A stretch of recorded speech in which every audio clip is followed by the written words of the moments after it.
Okay, hello everyone. My name's Nicole Lazarus. I'm from Bioregional.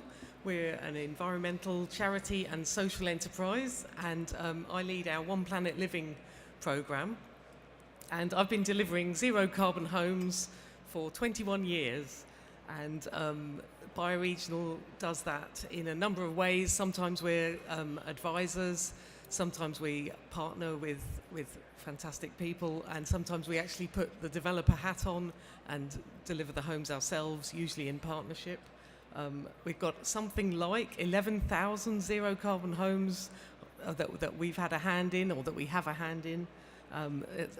Either they're delivered and occupied, and I've got some of the results from some of those schemes now, and many of them are under construction and some are in planning. And when I say we do zero carbon homes, I mean all of the energy that's used in the buildings during the course of the year. So that's regulated and unregulated. We don't get too tied up in trying to do it all on site. So all our schemes obviously start with a fabric first approach, a good robust fabric first approach, generate what we can on site, and then whatever you really can't do on site, find a way to get zero carbon energy from somewhere else. So that's the approach.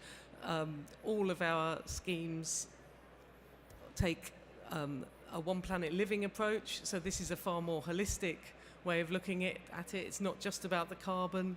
It's about a vision for the world where everyone can live happy and have healthy lives within environmental limits. So it's very rooted in the metrics of environmental limits, but it's also rooted in a good holistic way of thinking. It uses 10 really simple principles, from health and happiness and equity through sustainable food. It really looks at lifestyles right through to the nuts and bolts of zero carbon.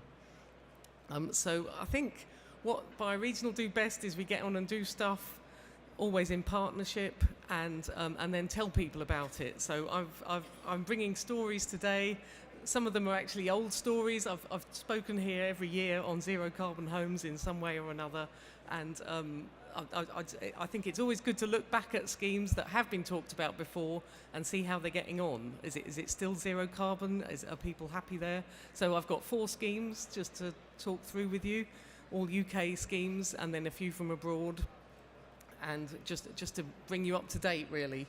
So our first go at a zero carbon scheme is, of course, BedZ. It's 17 years old now. Lots of people have been to visit us. It's a zero carbon scheme, of course. It's Peabody Trust and the amazing Z Factory team. And Chris Twin is the engineer who's here today as well. It predates our One Planet Living framework. It was really our big learning, our sort of learning bed, where we learnt our trade. I was lucky to live there for 10 years. And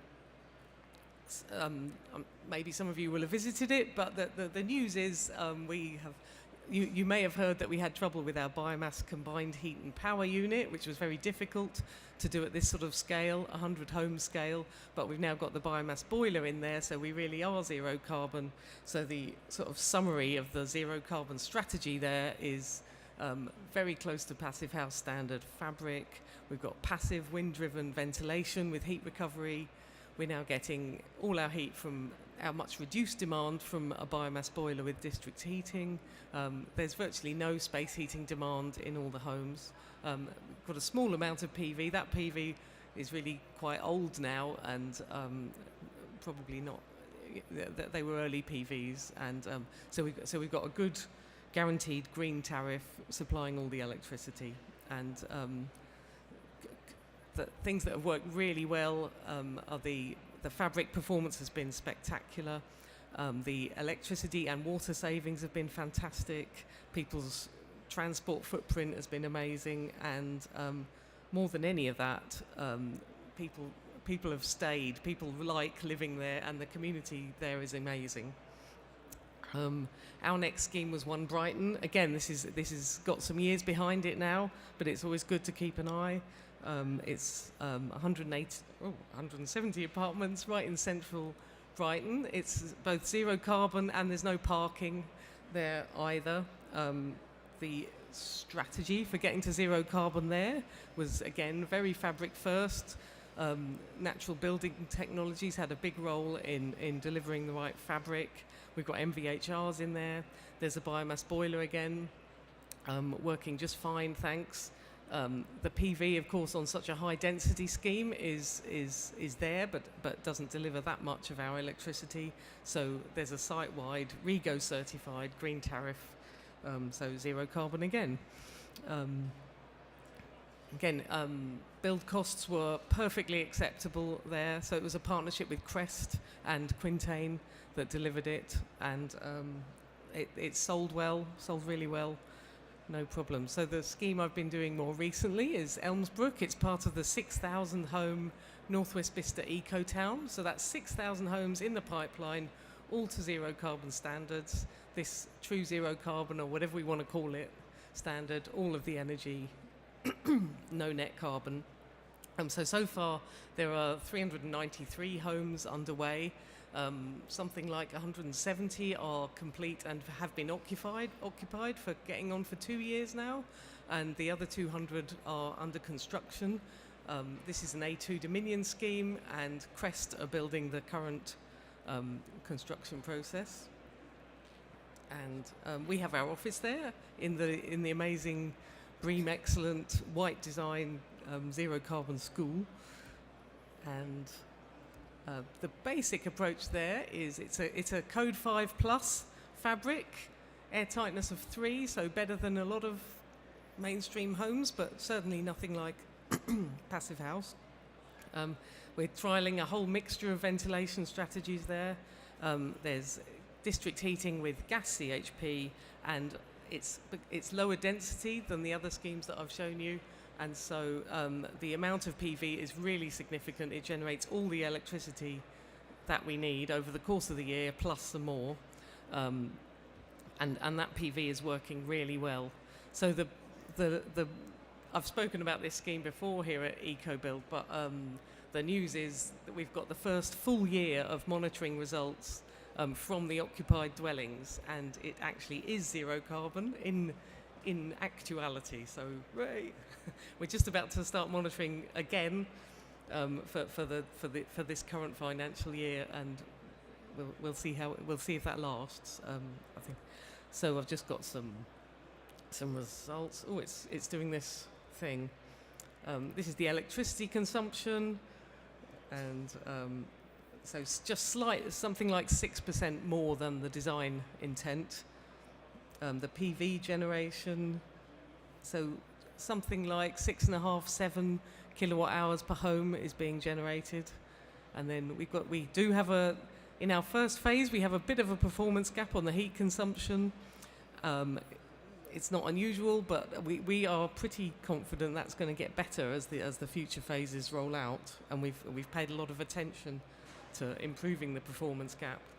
And then my last case study is our own. We've put our developer hat on again, set up our own property development company, and we are specifically targeting zero carbon, one planet living homes that are actually affordable to people. Not the government definition, but we actually do we do a study of what people in an area are earning and make sure that your sort of median income people can actually afford to buy there.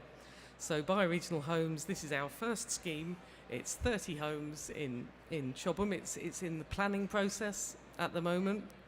Of course, zero carbon.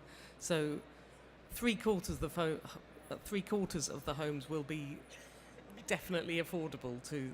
We did a local needs study. Because it's our own scheme, we can even give you build costs there. And we set up we actually do it, it's a community-led scheme. So right at the very beginning, we set up a community land trust, a KIC, with local residents. This is how we're able to ascertain what people in the area need, and that community group are part of the whole design process. That once the homes are built and sold, then the whole thing gets handed to the community land trust to be managed, and all the One Planet Living philosophy is built into the covenants of the land trust. We've got a few schemes in the pipeline for bioregional homes. We have another scheme on its way, hopefully, in Cranbrook. That's about 50 more homes. And then another one which will hopefully come off in Kings Langley. That's another 70 homes. And it's a really exciting growing area for us. So our zero carbon strategy it will vary between those three schemes, but it's obviously fabric first, as much PV as we can. We are using air source heat pumps in Chobham. What did I miss there? I think we're MVHR in Chobham. I've got a few other schemes from our international to 3 minutes. I'm going to here's 130 homes just near Seattle. They're all occupied, really happy residents, and they sold before they'd even sort of before they'd even finished. Just really popular. This is White Gum Valley in Perth, also zero carbon, being built out in phases. They're building in the battery technology. This is actually a holiday resort, so it's not real homes, but I just wanted to make the point that instead of jumping on a plane to the Med, you can jump on the Eurostar and go to this 100% geothermal powered, and you can swim. There's beaches, and it's all renewables, 100% renewables, just outside Paris. And the thing I really want to say is Lynn made the case brilliantly. We can be in no doubt of what needs to happen. It's urgent. We cannot emit carbon anymore. We in the built environment industry, if we want to hold our heads up and be proud, we just can't be building more problems for the climate change problem. We know how to do it. We need to do zero carbon everything, and particularly homes.